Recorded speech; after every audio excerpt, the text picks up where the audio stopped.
Search करें अवामी news. मुल्क भर की ताज़ा तरीन खबरों से बाखबर रहने के लिए सब्सक्राइब करें हमारे चैनल को और बेल आइकन ज़रूर दबाएं।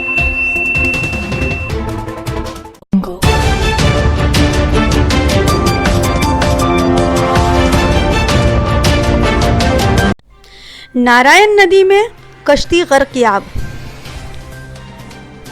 रूपनारायण नदी में मुसाफिर बरदार एक कश्ती बेकाबू होकर डूब गई। जो लोग तैराक थे उन सभी ने तैरकर अपनी जान बचाई और 30 से 35 लोग अभी तक लापता हैं।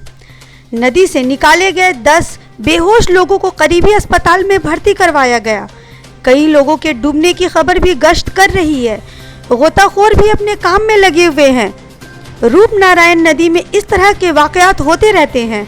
नदी की तुगयानी को देखने के बाद भी मुसाफिर कश्ती पर सवार हुए थे।